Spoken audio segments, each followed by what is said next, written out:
Express news کے programme to the point میں طاہر القادری کے تضادات مزید کھل کر سامنے آ گئے۔ طاہر القادری نے قرآن پاک ہاتھ میں پکڑ کر یہ کہا کہ سیاسی حمایت طلب کرنے پر شریف فیملی سے ان کا 8 سالہ تعلق ختم ہو گیا۔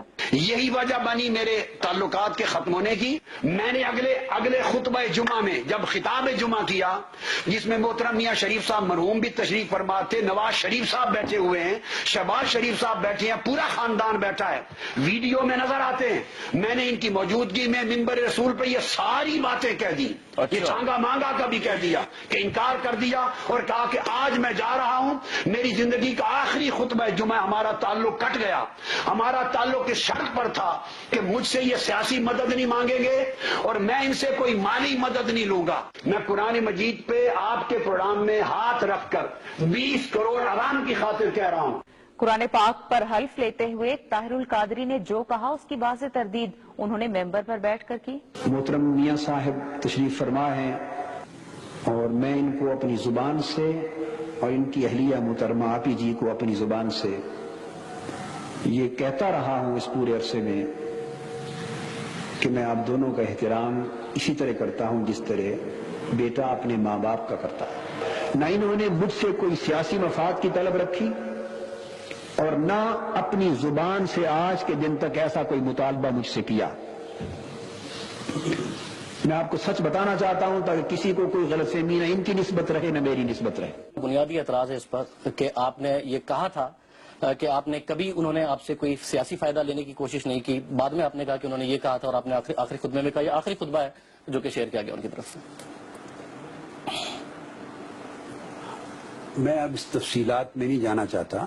توہین رسالت کے قانون جیسے سنجیدہ معاملے پر بھی طاہر القادری کی تضاد بیانی کوئی ڈھکی چھپی نہیں، کیونکہ وہ یہ واضح کر چکے ہیں کہ اس قانون کا اطلاق غیر مسلموں پر نہیں ہوتا۔ ظلم کر رہے ہیں آج جو جہان میں، Whatever the law of blasphemy is not applicable on non-Muslims. I personally belong to Hanafi school of law.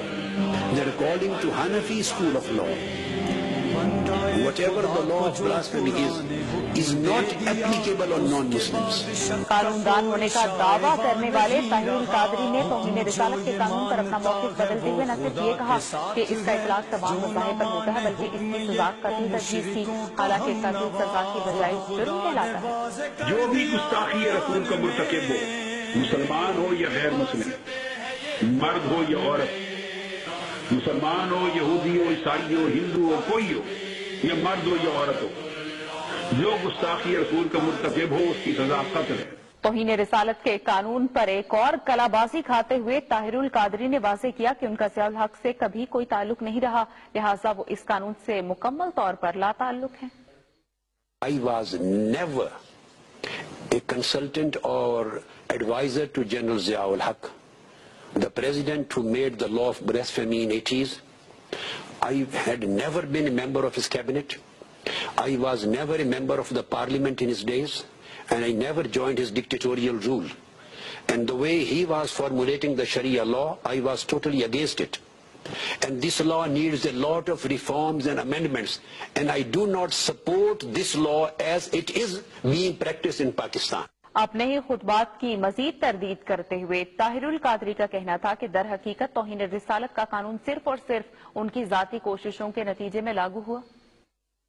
تحفظ حرمت رسالت اور ناموس رسالت کا قانون جو توہین رسالت کے باب میں 295C، یہ صرف اور صرف آپ کے اس خادم اور آپ کے بھائی کے ذریعے اللہ نے بنوایا ہے، اس میں کسی اور کا کنٹریبیوشن نہیں ہے۔ There is no contradiction. تضاد اس کنٹروڈکشن نہیں۔ آپ نے کہا 4 اسکول آف تھاٹ ہے، حنفی اسکول آف تھاٹ میں نہیں ہے اور سزا، باقی 3 میں ہے، باقی 3 میں ہے۔ پھر آپ نے یہ کہا کہ میرا کوئی تعلق نہیں تھا، نہ میں نے ضیاء الحق سے اس قانون سے، پھر آپ نے کہا میں نے بنوایا۔ اب دوسرا آپ کے بھائی نے، آپ نے کہا آپ کے بھائی نے آپ کے خادم نے 295C لگوایا۔ ترتیب میں سن رہا ہوں آپ کا فقہ حنفی ہے، سنیے، پیدائشی حنفی اپنے سوال کے درمیان حنفی میں نہیں ہے۔